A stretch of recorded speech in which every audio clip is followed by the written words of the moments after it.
Hey guys! So welcome back to my Bookmas 2019 series. This is going to be day 11 and we are going to be doing the second episode of my Almost Christmas series. The Almost Christmas series is where I discuss books or movies or whatever else that are Christmas adjacent but not technically Christmas adaptations or specials or things like that.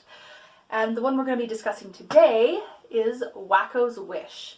Now, Wakko's Wish was a movie set in the universe of the Animaniacs TV show. Now, Animaniacs was a TV show made by Warner Brothers. It's really funny, although there are things in it that I don't particularly like. I do like most of it. Depends on what you're talking about. And Wakko's Wish was kind of the first movie spin-off. Apparently it was supposed to be the first of a series, but ended up being the only one.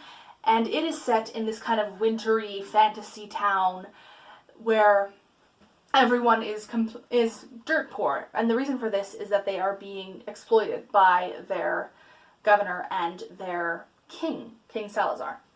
And this movie shows how Wakko, one of the two brothers in this immediate family we have here on the cover, gains the ability to get a single wish from a star. However, that star has fallen, and if someone else gets to the star and touches it before he does, then they get that wish. So it's first come, first serve, basically. So this movie is essentially a race of all the characters in the show trying to race each other to get to this star and make their wish. And what the wish is ranges all over the place. Everything from wanting respect to wanting to take over the world. Like, it's ridiculous, the number of different wishes and kind of what those wishes are in this story, and it is pretty funny. One thing I would say about this movie is that it is very much an inside joke movie. It is funny if you haven't seen the show, I would say.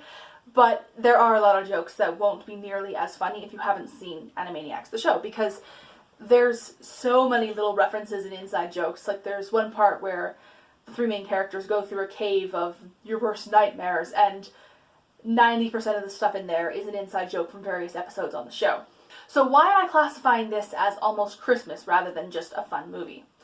Well, first of all, it looks Christmassy. It takes place in the winter, so automatically that looks a little bit Christmassy.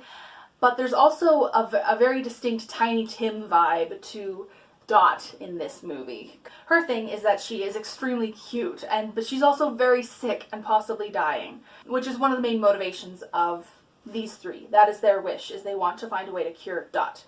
And the iconography as well of the single star, to me, feels very Christmassy. If you haven't seen Wakko's Wish, I would recommend it. It's a funny movie, especially if you've seen Animaniacs. If you haven't, it probably won't be as funny, but it would probably still be at least reasonably enjoyable. If you have not seen Animaniacs but you've seen Looney Tunes, they have very similar feels in terms of their type of comedy. So just to give you some context on that. But anyway, guys, thank you for watching. If you have any questions or comments, I'd be happy to talk to you about them down below. If you've seen this movie, what do you think of it? If you haven't seen it, what other types of movies do you think sound similar to it? I'd love to hear about it. Have a wonderful day and a Merry Christmas. See you later.